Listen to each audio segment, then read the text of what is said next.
शहीदों की चिताओं पर लगेंगे हर वर्ष मेले, वतन पर मरने वालों का यही बाकी निशान होगा।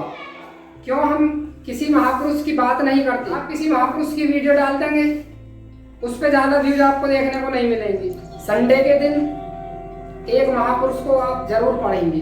गेम का विज्ञापन दिखाया जा रहा है, लेकिन आपको किसी महापुरुष का विज्ञापन नहीं दिखाया जा रहा है। जय हिंद। जय हिंद। आज जो हम इस क्लास में करने वाले हैं, पढ़ाई हम बिल्कुल लास्ट में करेंगे। पढ़ाई करना आज हमारा उद्देश्य नहीं है।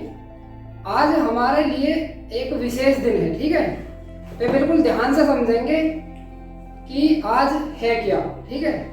आज 23 मार्च है और 23 मार्च को हम शहीद दिवस के रूप में मनाते हैं। किस रूप में मनाते हैं? शहीद दिवस के रूप में मनाते हैं। लेकिन आज शहीद दिवस के साथ साथ एक और विशेष दिन है। क्या है? होली भी है आज। ऐसा बड़े रेयर केस में होता है जब खुशी का दिन और दुख का दिन दोनों साथ साथ आए। जैसा कि आज हमारे सामने होली का दिन है, हम खुशी के लिए मना रहे हैं। लेकिन जो शहीद दिवस है वो हमारे लिए क्या है? वो दुख की बात है, वो दुख का दिन है।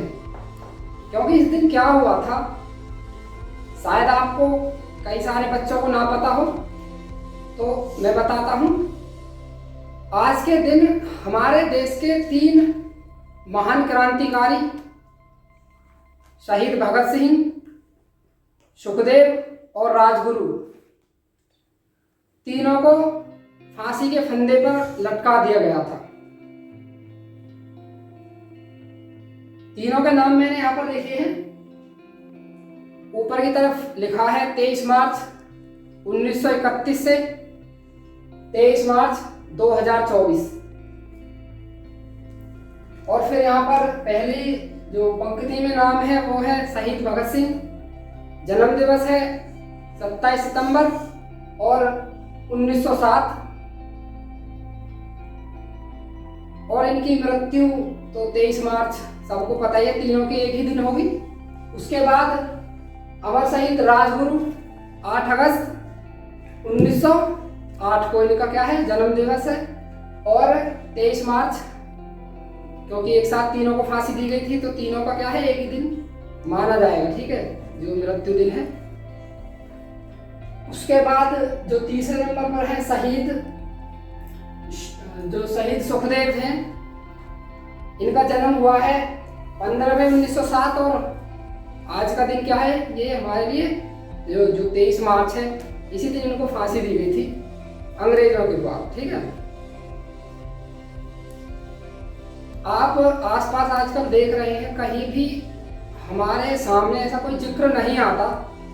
हम कहीं भी जाएं, कहीं कोई शहीदों के बारे में, कहीं महापुरुषों के बारे में कोई बात हम नहीं सुनते। किसी के मुंह से कभी हमने ऐसी कोई चीज़ सुनी नहीं। आजकल हमारा जो समाज है वो किस तरफ जा रहा है, जो चीज़ें आज चल रही हैं, जिन चीज़ों का हम पर प्रभाव है, ये बड़ी समस्याएं हमारे लिए उत्पन्न कर रही हैं। जैसे आज सोशल मीडिया का ज़माना है, वहाँ पर बहुत सारे चुटकुले बनाए जा रहे हैं, गाली आदि की वीडियो बनाई जा रही है, बड़ी तेजी से वायरल भी होती हैं।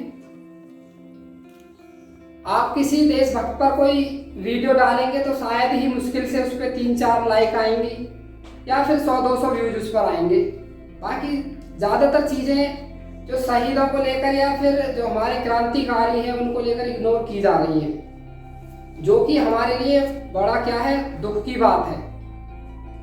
आज जो हम यहाँ पर बैठे हैं, आज जो हम यहाँ पर ये सारी चीज देख रहे हैं, जो चीजें हम कर रहे हैं, ये इतना आसानी से हमें प्राप्त नहीं हुई है।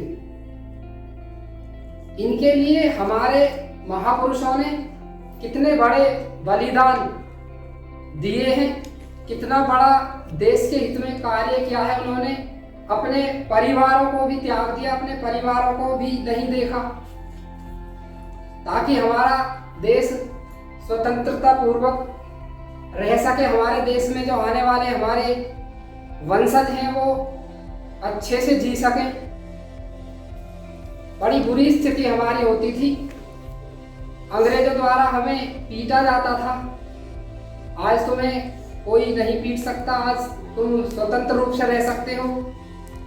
लेकिन ऐसे ही लगभग 6,32,000 क्रांतिकारियों ने हमें, जो हमारी आज़ादी हुई है, हमारी आज़ादी में शहादत दी है, यानी कि शहीद हुए हैं, तब जाकर हमें ये सफलता मिली है, तब जाकर हमें ये आज़ादी मिली है। ये हमें लगता होगा कि हम स्वतंत्र पैदा हुए हैं, लेकिन ऐसा कुछ नहीं है। ये जो आज़ादी हमें मिली है, जो हम आज़ाद रूप से आज जी रहे हैं, ये एक दिन की मेहनत और एक दिन का कार्य नहीं है। इसमें बहुत टाइम लगा है, बहुत ज़्यादा जो हमारे देश के शहीद हुए हैं लोग, बहुत ज़्यादा वीरों ने अपने प्राण इसमें दिए हैं, तब जाके हमें ये सारी सफलताएं प्राप्त हुई हैं। आज हम उन चीज़ों को भूल गए हैं, हमसे कभी उनके बारे में कोई बात ही नहीं करता है। हमारे घर में कोई महापुरुष की फोटो ही नहीं मिलती है। हमें पता ही नहीं है भगत सिंह कौन है, हमें पता ही नहीं है महात्मा गांधी कौन है अम्बेडकर।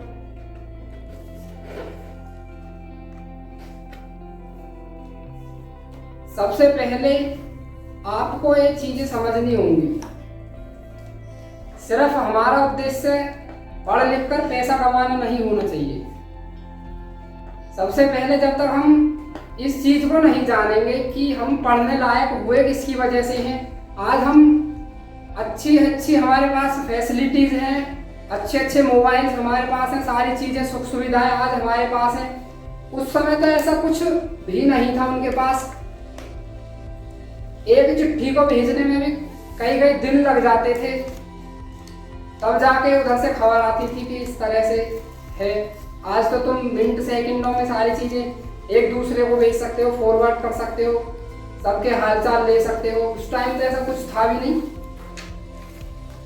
बड़ी ही कम उम्र में लगभग 23 साल के हुए होंगे, लगभग समान ही इनकी डेट ऑफ बर्थ आसपास ही है। लगभग 23 साल की उम्र में इन्होंने इतने बड़े हमारे लिए कार्य किए, इतना बड़ा बलिदान हमारे लिए दिया। आजकल हम ये डिसाइड नहीं कर पाते कि हम क्या करें। इस उम्र में हम ये डिसाइड नहीं कर पाते हैं कि हम क्या करें। और इस उम्र में उन्होंने हमें क्या दिला दी? उन्होंने हमें आज़ादी दिला दी इस उम्र में, जिससे आज हम कहीं भी आ जा सकते हैं, कहीं भी बैठ सकते हैं, स्वतंत्र रूप से रह सकते हैं। आपको कोई रोकने टोकने वाला नहीं है। तो इसके पीछे एक दिन की मेहनत और एक दिन का काम नहीं है। आज हम बात करेंगे सबसे पहले जो इनको फांसी दी गई थी। फांसी देने की तारीख से एक दिन पहले इनको फांसी दे दी गई थी। इसको जानने का हम कभी प्रयास ही नहीं करते कि ऐसा क्यों हुआ होगा। शहीद भगत सिंह सबसे ज्यादा ऊपर रखे जाते हैं, क्योंकि उनका सबसे बड़ा योगदान रहा है आज़ादी में। ऐसे ही 6,32,000 क्रांतिकारी हैं, नाम तो सबके मुझे भी नहीं पता है, लेकिन सबसे जो ज्यादा माना जाता है योगदान, सरदार भगत सिंह को बिल्कुल ऊंचे पायदान पर रखा जाता है। इसका कारण क्या रहा होगा आज मैं आपको बता देता हूं। सरदार भगत सिंह बचपन से ही देख रहे थे कि ये सब चल क्या रहा है। आजकल आप देख रहे होंगे समाज में हमारे साथ कुछ गलत हो रहा है और सभी के साथ कुछ गलत हो रहा है, लेकिन कुछ लोगों को फर्क पड़ता है, कुछ लोगों को फर्क नहीं पड़ता है। कुछ को लगता है कि जैसा चल रहा है वैसा चलने दिया जाए, जब चेंज होगा होता रहेगा, नहीं होगा तो भी कोई फर्क नहीं पड़ेगा। लेकिन इन सब चीजों को देखकर एक इंसान को फर्क पड़ा। वो बचपन से बड़े प्रतिभाशाली रहे। वो देख रहे थे कि ये जो लोग हैं, ये मतलब इस तरह की व्यवस्था यहाँ पर हम देख रहे हैं, चल क्या रहा है हमारे लोगों के साथ। हमारे जो पूर्वज हैं, हमारे माता पिता, हमारे ये जो बड़े बड़े हमारे लोग हैं, हमारे चाचा ताऊ, इनके साथ ये लोग क्या व्यवहार कर रहे हैं, ये व्यवस्था बदलनी चाहिए। इस व्यवस्था को हम बदलेंगे, ये व्यवस्था हम बदल के ही मानेंगे। उन्होंने बचपन में ही प्रण ले लिया, ये चीजें हम बदलेंगे और उन्होंने वो सारी चीजें बदल दी। 24 मार्च 1931 को फांसी होने की डेट फिक्स की गई थी, लेकिन 23 मार्च की रात को ही इनको फांसी पे चढ़ा दिया गया, क्योंकि अगर ये लोग 24 मार्च को फांसी देते तो हिंसा भड़क जाती, समझ रहे हैं, बगावत हो जाती। इसलिए उन्होंने निर्णय लिया कि इस बगावत को रोकने के लिए हमें एक काम करना होगा कि बिना किसी को बताए, बिना किसी को कुछ सूचित किए हम इनको एक दिन पहले फांसी दे देते हैं।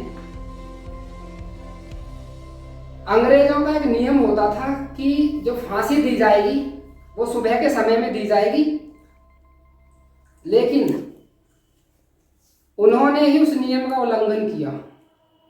उन्हीं ने उस नियम का उल्लंघन किया, उस नियम को तोड़ दिया और एक दिन पहले ही इन लोगों को फांसी पर चढ़ा दिया गया। अब अगर ऐसा हो जाए, किसी को पता ही न चले कुछ, तो क्या कर पाएंगे लोग? कुछ नहीं। ऐसा ही हुआ इनके साथ। भगत सिंह की फांसी माफ हो सकती थी। जो अंग्रेजी सबसे बड़ा अधिकारी था, इरविन, जब गांधी जी उससे मिलने लंदन गए हुए थे तो उनके बीच एक समझौता हुआ 5 मार्च 1931 को, जिसे गांधी इरविन समझौते के नाम से जाना जाता है।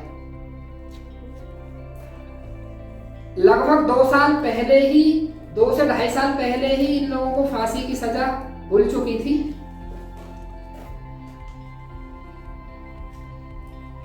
और गांधी जी जब वहां पर गए हुए थे तो उनसे इरविन ने एक शर्त रखी कि हम भगत सिंह की फांसी की सजा को माफ कर सकते हैं, लेकिन हम एक शर्त पर वो चीजें करेंगे। गांधी जी ने पूछा कि क्या? उन्होंने कहा कि भगत सिंह एक माफीनामा लिखें, जिसमें वो लिखें, अभी ये बात मैं बता देता हूं कि ये फांसी की सजा जो क्यों उनको दी गई थी। अंग्रेजों की भी संसद होती थी, जैसे आज संसद है वैसे ही, और उसमें भी सांसद होते थे। तो जो उनकी एक असेंबली में उनकी बैठक चल रही थी, तो उन्होंने क्या किया, धुआं वाले जो गोले होते हैं, भगत सिंह ने अपने 2 मित्रों के साथ, राजगुरु और सुखदेव के साथ, वो वहां पर फेंक दिए। वो बस उनका उद्देश्य था कि वो इस मीटिंग को भंग करें और इन पर और भी अपराध थोप दिए गए, जैसे कि सैंडर्स की हत्या। इन अपराधों को थोप कर इनके ऊपर और इन्हें जेल तक पहुंचा दिया गया और इनको फांसी की सजा सुना दी गई। तो अभी हम जो बात कर रहे थे कि माफीनामा लिखने की, तो इरविन ने कहा कि भगत सिंह एक माफीनामा लिखें और उसमें यह लिखे कि मुझसे जो गलती हुई है आगे से वो गलती मैं कभी नहीं करूंगा, आई एम सॉरी, मैं अपनी गलती मानता हूं, मुझे माफ कर दिया जाए। लेकिन भगत सिंह झुके नहीं बिल्कुल भी। उन्होंने कहा कि मैं माफी बिल्कुल भी नहीं मांगूंगा, क्योंकि मैंने कोई ऐसा गलत काम नहीं किया है कि मैं माफी मांगूं। मुझे मंजूर है कि मुझे फांसी की सजा हो जाए, लेकिन मैं अंग्रेजी सरकार के आगे झुकूंगा नहीं।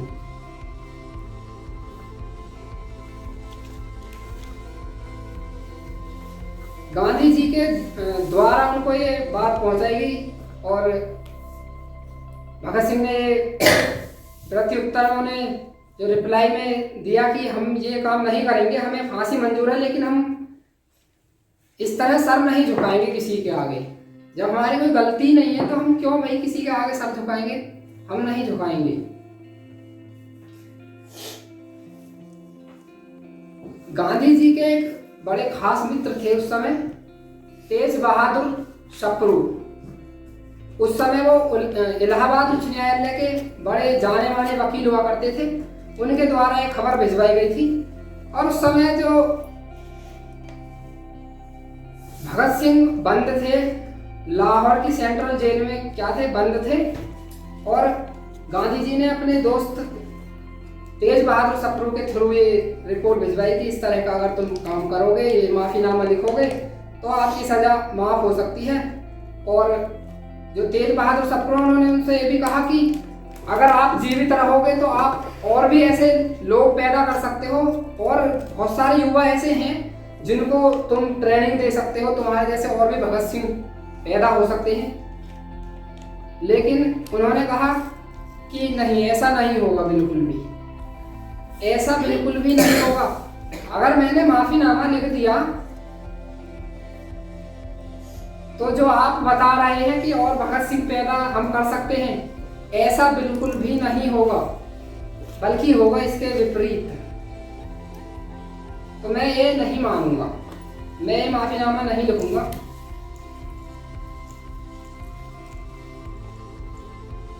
अगर किसी को फांसी होने वाली हो और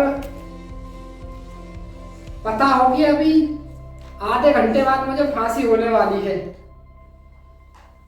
ऐसा होता है जब फांसी दी जाती है तो सारी जो फिजिकल टेस्ट होता है, एक शरीर बॉडी का टेस्ट किया जाता है कि कोई कमी तो नहीं है शरीर में, ये सारी चीजें चेक की जाती हैं। तो एक बार पहले चेक की जाती है, एक बार उस टाइम पर चेक की जाती है जब फांसी पर चढ़ाने वाले होते हैं। तो जब भगत सिंह को ले जाया जा रहा था फांसी के जो जहां पर फांसी दी जाती है वहां पर, तो उनका जब वेट चेक किया तो उनका 4 किलो वजन बढ़ गया था। समझ रहे हो, 4 किलो वजन बढ़ गया था, क्योंकि उन्हें इस बात का दुख नहीं था कि मुझे फांसी हो रही है।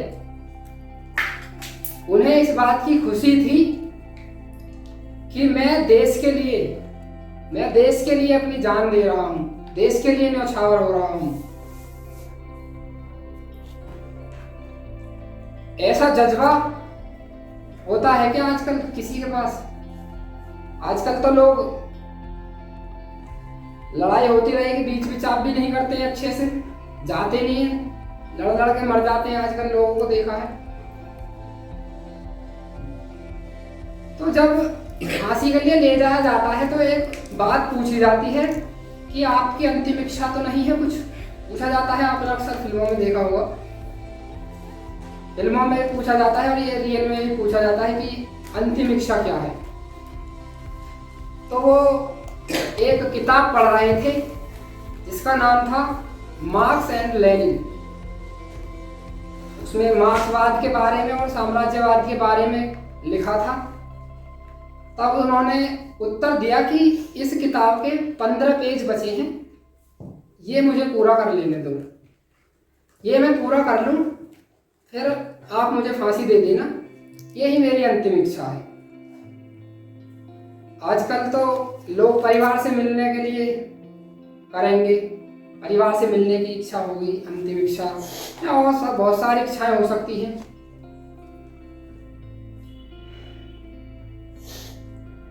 तो इस तरह का जज्बा हमारे देश के वीरों में था और यही हमारे रियल हीरो हैं। लेकिन हम अपना हीरो किसे माने बैठे हैं? किसको मानते हैं हम हीरो? कौन हमारा फेवरेट हीरो होता है आजकल? कौन होता है? कौन है तुम्हारा हीरो? आजकल हम बॉलीवुड के कलाकारों को हीरो मानते हैं, ऐसा ही है ना? आजकल हम बॉलीवुड के कलाकारों को हीरो मान बैठे हैं, तो सबसे पहले हमको जानना होगा कि आज हम जो स्वतंत्र हैं किसकी वजह से हैं, किस लिए हमारे पास इतनी सारी आज जो व्यवस्थाएं हैं, कितनी सारी आज हमारे पास चीज़ें हैं, आज हम खुलकर बोल सकते हैं, जी सकते हैं, अपने मनपसंद कपड़े पहन सकते हैं, कोई हम पे दबाव नहीं बना सकता, कोई हमको इस तरह से सजा नहीं दे सकता। तो हमें उन महापुरुषों के बारे में जानना चाहिए, जानना चाहिए ना, जानना चाहिए, ठीक है। जब तक आप उनके बारे में जानोगे नहीं तब तक क्या है, तब तक ऐसे ही एक ब्लड विजन में जीते रहोगे, ऐसे ही चलती रहेगी जिंदगी। सिर्फ किताबी ज्ञान होना हमारे लिए परफेक्ट नहीं है जब तक हम अपने महापुरुषों के बारे में न जाने, ठीक है। तो आज ये हमारे लिए बड़ा दुख का दिन है और ये शोक के रूप में हम मना रहे हैं आज। और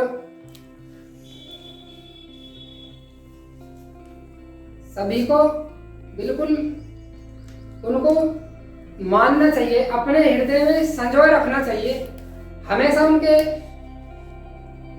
बारे में सोचना चाहिए कि उन्होंने किस तरह से किया होगा ये सब। इतनी जो बुरी व्यवस्था हमारे साथ थी, इतना बुरा बर्ताव हमारे साथ होता था, ये सब कैसे चेंज किया, किस तरह से किया। आजकल हमारे जो बीच में आप देखते हैं, हम जो एकता दिखाते हैं, बस 3 दिन ऐसे होते हैं पूरी साल में जब हम एकता दिखाते हैं। कब दिखाते हैं? एक तो 15 अगस्त पर हम बिल्कुल हमारे अंदर होता है कि हाँ हम हिंदुस्तानी हैं और हम देश के लिए कुछ कर देंगे। फिर अगले दिन हमें कुछ पता ही नहीं होता कि ये हुआ क्या है। उसके बाद ऐसा ही 26 जनवरी पर देखने को मिलता है, सबके अंदर एक अलग ही जोश होता है, अलग ही जुनून होता है सब युवाओं में। और उसके बाद जब भारत पाकिस्तान का मैच हो तब तो हम बहुत अच्छे से एकता दिखाते हैं, हाँ भाई हम हिंदुस्तानी हैं। बाकी के दिन कहाँ चले जाते हैं, बाकी के दिन हमारे विचार कहाँ चले जाते हैं, क्यों विचार पूरे साल हमारे मरे रहते हैं, क्यों हम किसी महापुरुष की बात नहीं करते, क्यों हम किसी महापुरुष को याद नहीं करते।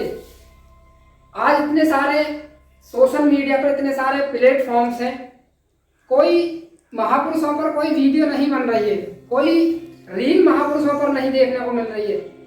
गालियां, ये सारी चीजें गालियां देखने को मिल रही हैं रीलों पर, उनको शेयर किया जा रहा है। आप किसी महापुरुष की वीडियो डाल देंगे, उस पर ज्यादा व्यूज आपको देखने को नहीं मिलेंगे। आप कोई गाली की वीडियो डाल देंगे, कॉमेडी की वीडियो डाल देंगे, 2 घंटे बाद उस पर हजारों में व्यूज पा लेंगे आप, 2-3 दिन बाद मिलियंस ऑफ व्यूज आप उस पर पा लेंगे। क्या हो रहा है? समाज बदल रहा है, बदल रहा है ना। हमारी संस्कृति बदली जा रही है। हमारी संस्कृति क्या थी, हम क्या थे, आज हम क्या हैं। जिस तरह से आज सोशल मीडिया का यूज हो रहा है, हर तरह से हम यूज कर सकते हैं। क्या हम महापुरुषों के लिए कोई रील नहीं बना सकते? क्या हम महापुरुषों पर कोई वीडियो नहीं बना सकते? बना सकते हैं ना। क्यों नहीं बनाते हैं? क्यों नहीं बनाते हैं? क्योंकि हमने कभी जानने की कोशिश ही नहीं की कि इन्होंने हमारे लिए क्या किया है, हमारे लिए इन्होंने क्या किया है। जब तक हम जानेंगे नहीं तब तक उनके बारे में बातें करेंगे नहीं।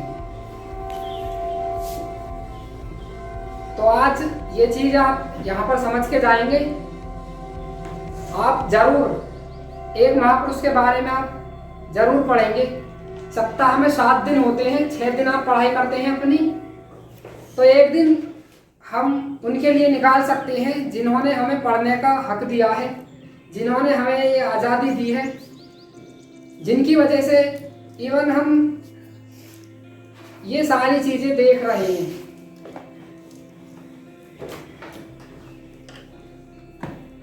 आज तुम्हारी समझ में थोड़ा बहुत तो आया होगा। खैर अभी आपकी उम्र बहुत कम है, तो जैसे जैसे आप बढ़ते जाएंगे आप इन्हें समझते जाएंगे। एक बात और कहना चाहूँगा, आप कोई फिल्म देखें, आपको उसके डायरेक्टर का नाम बता दिया जाए, शायद आप उनका नाम 1 या 2 साल तक याद रख पाएंगे, उसके बाद भूल जाएंगे। लेकिन अगर आपको भगत सिंह के बारे में बताया जाए तो आप उम्र भर नहीं भूल पाएंगे, उम्र भर उनको नहीं भुला पाएंगे, क्योंकि वे रियल हैं, वे असली हैं, वे असली हीरो हैं हमारे। उन्होंने असली खून बहाया है, फिल्मों में नकली खून बहाया जाता है, समझ रहे हैं आप? फिल्मों में सब कुछ नकली होता है, काल्पनिक होता है। उनको हम याद रखते हैं, जिन्होंने हमारे लिए सचमुच खून बहाया है, उनका हम कभी जिक्र ही नहीं करते, उनकी हम कभी बात ही नहीं करते, उन पर कहीं कोई चर्चा ही नहीं होती। ये चीजें जानना बेहद जरूरी है। हर महापुरुष को जरूर पढ़ना चाहिए, हर महापुरुष के बारे में हमें जानना चाहिए कि हमारे लिए उन लोगों ने इतने बड़े बलिदान दिए हैं, तो आखिर क्यों दिए हैं? क्या हमारा उद्देश्य सिर्फ पैसा कमाना है? क्या उन लोगों को पैसे की जरूरत नहीं थी? उनको भी तो पैसे की जरूरत थी, चाहते तो वो पैसे कमा सकते थे, वो भी तो जी सकते थे जैसे और लोग जी रहे थे। अगर मात्र पैसे कमाने के लिए ही हम यहाँ आए हैं और अपने महापुरुषों को भूल जाना हमारा कर्तव्य है, तो ये कर्तव्य बिल्कुल गलत है, ये बिल्कुल गलत है। ऐसी चीजों से हमें अपने आप को उठाना पड़ेगा। आज इतने सारे विज्ञापन आप देखते हैं, एडवर्टाइज इतने सारे आते हैं, जब आप YouTube खोलते होंगे, क्रीम का विज्ञापन दिखाया जा रहा है, शैम्पू का विज्ञापन दिखाया जा रहा है, इवन हर चीज का विज्ञापन दिखाया जा रहा है। आपको कोई गेम खेलना है, गेम का विज्ञापन दिखाया जा रहा है, लेकिन आपको किसी महापुरुष का विज्ञापन नहीं दिखाया जा रहा है। महापुरुष के बारे में कहीं भी बात नहीं की जा रही है। ऐसे ऐसे एडवर्टाइज आज आ रहे हैं, वीडियोज में हमें इतनी सारी चीज दिखाई जा रही है, हमें चकाचौंध कर दिया है, हमें सोचने पर मजबूर कर दिया है। हम सोच ही नहीं पा रहे हैं, अपने महापुरुषों के नाम ही हमें पता नहीं है। हमें भगत सिंह के बारे में पता नहीं है, भगत सिंह ने हमारे लिए क्या किया, हमें कभी कहीं दिखाई ही नहीं देता। महापुरुषों के बारे में कहीं कुछ दिखाई ही नहीं देता, सारी चीजें दब गई हैं। इसीलिए हम कह सकते हैं कि हम अभी पूरी तरह से स्वतंत्र नहीं हैं। हमारे महापुरुषों के बहुत सारे सपने हैं जो हमें पूरा करने हैं। तो हम बात कर रहे हैं महापुरुषों की, और कौन कौन आज के बाद महापुरुषों के बारे में पढ़ेगा? पढ़ोगे ना? मैं ये नहीं कह रहा हूं कि आप बस मैं ये नहीं कह रहा हूं कि आप एक महापुरुष के बारे में एक दिन सब कुछ पढ़ डालिए। आप थोड़ा थोड़ा पढ़िए उनके बारे में। एक दिन में आप उनकी जीवनी पढ़ सकते हैं, एक दिन में उनके द्वारा किए गए कार्य पढ़ सकते हैं, एक दिन में उनके बारे में कुछ और पढ़ सकते हैं, एक दिन में ये पढ़ सकते हैं कि भगत सिंह को एक दिन पहले फांसी क्यों दी गई, ये समझ सकते हैं किताबों से। सारा कुछ तो हमारे पास आज है। आज हमारे पास गूगल है, गूगल पे आप एक शब्द लिख दीजिए, उसमें सारी चीजें खुलकर आ जाएंगी, उसमें आपको सब कुछ मिल जाएगा। किताब भी आपको आज खरीदने की जरूरत नहीं है, आपको मार्केट भी जाने की जरूरत नहीं है, फोन पे सारी चीजें उपलब्ध है। पर करे कौन? हमें क्या देखना है, हमें कार्टून देखने हैं। कार्टूनों में अपना समय बर्बाद करना है। आप में से जरूर लगभग सभी बच्चे ऐसे होंगे जो 1-2 घंटा फोन जरूर लेते होंगे अपने घर पर, उसमें अपना समय बर्बाद करते होंगे 1-2 घंटे जरूर, बिना किसी उद्देश्य के। वो चाहे आप रील देखते हो, या फिर आप कोई कार्टून देखते हो, या फिर कोई मूवी देखते हो जिसमें एक हीरो एक गुंडे को पीट रहा है और आपको उसे देखकर मजा आ रहा है, आपको लग रहा है कि क्या चल रहा है, बड़ा अच्छा लगता है। खैर, आपकी भावनाओं के साथ ये मैं खिलवाड़ नहीं कर रहा हूँ, आप जो देखना चाहें देखें, लेकिन कहूँगा इतना ही कि आप महापुरुषों को ना भूलें, उनके बारे में भी जरूर पढ़ें, उनको भी अपने हृदय में संजोए रखें, उनके बारे में जरूर पढ़ें।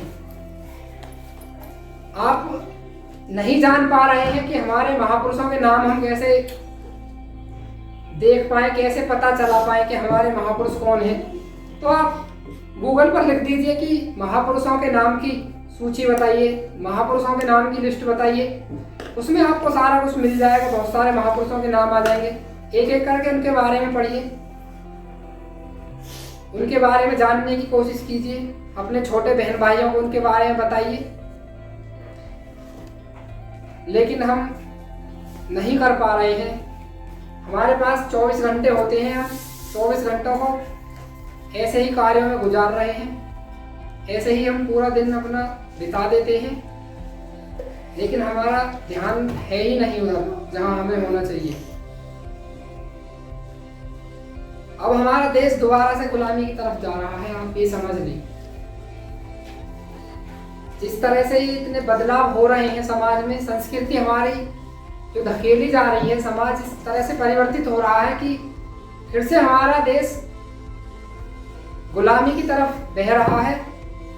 दिन पर दिन हम गुलाम होते जा रहे हैं और किसी का ध्यान उस तरफ नहीं है। सब अपने स्वार्थों में लगे हुए हैं, सबको अपने आप से मतलब है, किसी को देश के लिए कुछ करना ही नहीं है, किसी को देश से कोई मतलब ही नहीं है। एक व्यक्ति हुए हैं श्री राजीव दीक्षित जी,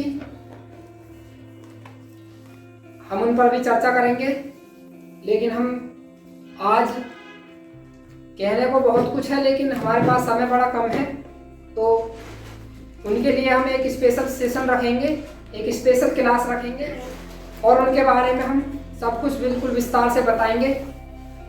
वो भी एक महान क्रांतिकारी रहे हैं और वो आज हमारे बीच नहीं है, ये हमारे लिए बड़ा दुख का विषय है। उनका जन्म और मृत्यु एक ही दिन हुई थी, 30 नवंबर 1967 को उनका जन्म हुआ और 30 नवंबर 2010, अभी ज़्यादा समय भी नहीं हुआ है, उनकी मृत्यु हो गई। बड़े दुख का हमारे लिए ये विषय है, हमें उनके बारे में भी जरूर पढ़ना चाहिए कि हमारे बीच ऐसे महान क्रांतिकारी उपजे और हमारे बीच नहीं है वो, ये हमारे लिए बड़ी क्षति है, हमारे देश के लिए बड़ी क्षति है। हम तुम जब तक प्रयास नहीं करेंगे देश को बदलने का, समाज को बदलने का, तब तक शायद हम कुछ नहीं कर पाएंगे। तो आज के लिए हम इतना ही रखेंगे और हम बीच बीच में हर संडे को या फिर हम एक विशेष दिन हम एक महापुरुष पर बात करेंगे और उनके बारे में अच्छे से जानेंगे और उनके योगदान देश के लिए क्या रहे हैं, उन सब पर भी हम अच्छे से चर्चा करेंगे, बहुत अच्छे से बताएंगे। तो आप उनके बारे में जानने की कोशिश करें, अपने मन में चेष्टा रखें कि हमको उनके बारे में जानना है कि आज हम बड़े बड़े ऑफिसों में उनकी तस्वीरें लगाई जाती हैं, ऐसा क्यों हुआ होगा, क्यों आज हम उनकी तस्वीरें लगाते हैं, क्या उन्होंने हमारे लिए ऐसा किया होगा। हमारे घर में आज तस्वीर नहीं मिलती है किसी महापुरुष की, ये हमारे लिए बड़ी दुख की बात है। तो हमें महापुरुषों की तस्वीरें अपने घर में लगानी चाहिए और सिर्फ तस्वीर नहीं लगानी चाहिए, उनके बारे में जानना भी चाहिए और हमें उनके विचारों को अपने मन में, अपने हृदय में उतारना चाहिए। उनके पद चिन्हों पर, उनके बताए गए पथों पर चलना चाहिए, उनके सपनों को साकार करने की ओर अग्रसर रहना चाहिए। ठीक है, आज का सेशन यहीं पर समाप्त करेंगे। जय हिंद, जय हिंद, जय हिंद, जय हिंद, जय हिंद, जय हिंद। वंदे मातरम। वंदे मातरम।